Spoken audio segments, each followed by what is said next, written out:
मित्रों, रामायण को हमारे हिंदू सनातन धर्म में एक महत्वपूर्ण ग्रंथ माना जाता है।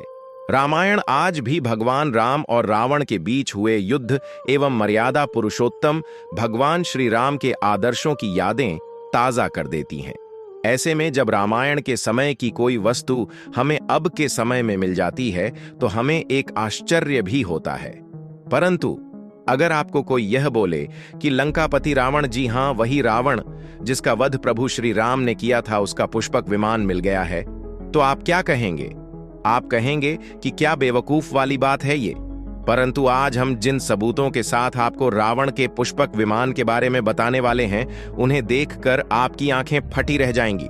जी हां मित्रों, पहले ही चैनल को सब्सक्राइब कर लीजिए, क्योंकि बाद में आप वीडियो देखने में व्यस्त हो जाएंगे।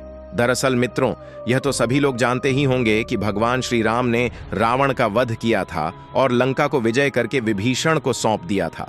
उसके बाद जब रामायण में रावण और श्री राम जी का युद्ध समाप्त हो गया था, तब भगवान श्री राम को अयोध्या जाने की बहुत ही ज्यादा जल्दी थी, क्योंकि भगवान श्री राम ने अपने भ्राता भरत जी को वचन दिया था कि अगर 14 वर्ष से 1 दिन का भी विलंब हुआ तो वे आत्मदाह कर लेंगे।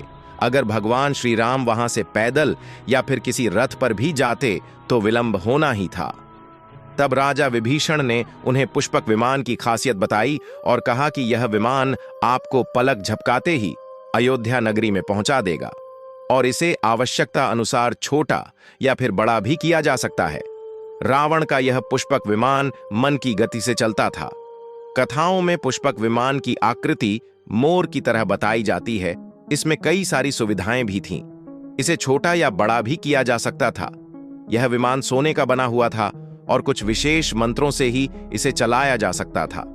ऐसा माना जाता है कि रावण जिस स्थान पर जाने की भी सोचता था, पुष्पक विमान पल भर में से वहां पर पहुंचा देता था। इस विमान में कई शक्तियां भी थीं और उस समय देवताओं के पास भी ऐसा विमान नहीं था। रामायण के कई श्लोकों से पता चलता है कि बड़े तपस्वी हों को यह पुष्पक विमान प्राप्त हो सकता था। इस विमान को बनाकर विश्वकर्मा जी ने इसे ब्रह्मा जी को सौंप दिया था, जिसके बाद ब्रह्मा जी ने कुबेर देव को यह विमान दे दिया था। रावण ने अपने बल और पराक्रम के दम पर कुबेर देव से यह विमान छीन लिया था और इसका इस्तेमाल करने लग गया था। धन के देवता कुबेर रावण के बड़े भाई भी माने जाते हैं। रावण ने उनसे सोने की नगरी लंका और पुष्पक विमान बलपूर्वक हासिल किया था। रामायण में इस बात का भी वर्णन मिलता है जब माता सीता को रावण पुष्पक विमान में ही श्रीलंका में ले गया था और जटायु ने रास्ते में माता सीता को बचाने की कोशिश भी की थी, लेकिन रावण के आगे जटायु बेबस था। वह माता सीता को बचा नहीं पाया था। कहा जाता है कि पुष्पक विमान मंत्रों के जरिए सिद्ध था। रावण जब भी मंत्रों का जाप किया करता था तभी वह उड़ पाता था। पौराणिक कथाओं के मुताबिक पुष्पक विमान सिर्फ एक जगह से दूसरी जगह ही नहीं, बल्कि दूसरे ग्रहों तथा दूसरे आयामों में भी जा सकता था। रावण के पुष्पक विमान की तरह ही बहुत सारे विमान महाभारत काल में भी देखे गए थे। कहा जाता है कि एक ऐसा ही विमान शकुनी के पास भी था, जिसे बाद में उसने कहीं छुपा दिया था। विभीषण के कहने पर भगवान श्री राम ऐसा ही करते हैं और पुष्पक विमान में ही अयोध्या नगरी में पहुंच जाते हैं। अयोध्या नगरी पहुंचने के बाद कुबेर देव भगवान श्री राम से मिलने के लिए आते हैं और उन्होंने भगवान श्री राम से कहा कि प्रभु, आपके बाद इस विमान का कोई भी दुरुपयोग कर सकता है। इसमें न जाने कितने भयानक अस्त्र शस्त्र भी हैं जो कि अति विनाशकारी हो सकते हैं। कथाओं के अनुसार श्री राम जब विमान से अयोध्या पहुंचे तो उसके बाद उन्होंने पूरे सम्मान के साथ यह विमान कुबेर देव को वापस लौटा दिया था। फिर मित्रों, यह जानकर तो आप हैरान ही रह जाएंगे जब आपको पता चलेगा कि 2012 में अमेरिका की एक रिपोर्ट की माने तो wired.com की एक रिपोर्ट में यह दावा किया जा रहा था कि प्राचीन भारत के हजारों वर्ष पुराने एक विमान को हाल ही में अफगानिस्तान की एक गुफा में पाया गया है। कहा जाता है कि यह विमान एक टाइम वेल में फंसा हुआ है अथवा इसके कारण यह सुरक्षित बना हुआ है।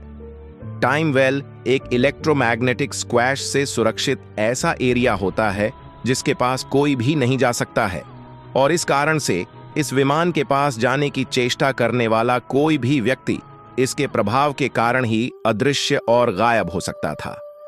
अफगानिस्तान की इस गुफा में भारी मात्रा में रेडिएशन होने की संभावना पर सबका ध्यान गया। ऐसा लग रहा था कि इस गुफा में कुछ तो छिपाया गया है या फिर इसमें कुछ निर्माण किया जा रहा है। कंट्रोवर्शियल फाइल वेबसाइट की माने तो यह एक ऐसा विमान था जो अफगानिस्तान की किसी दुर्गम पहाड़ी में छिपा हुआ था, जिसे खोजने के लिए अमेरिका ने अफगान सरकार के साथ मिलकर एक सीक्रेट स्काउट तैयार की थी, जिसमें अमेरिकी नेवी सील के 8 कमांडो शामिल थे। परंतु इस खोज के दौरान कुछ ऐसा घटित हुआ कि वे 8 एजेंट जो कि उस गुफा में खोज के लिए गए थे, वे कहीं भी नहीं मिले। वे एक प्रकार से अदृश्य हो गए थे। रिपोर्ट की माने तो विमान को छूते ही उनका टाइम वेल चालू हो गया और विमान के साथ संपर्क में आए 8 कमांडो भी विलुप्त हो गए।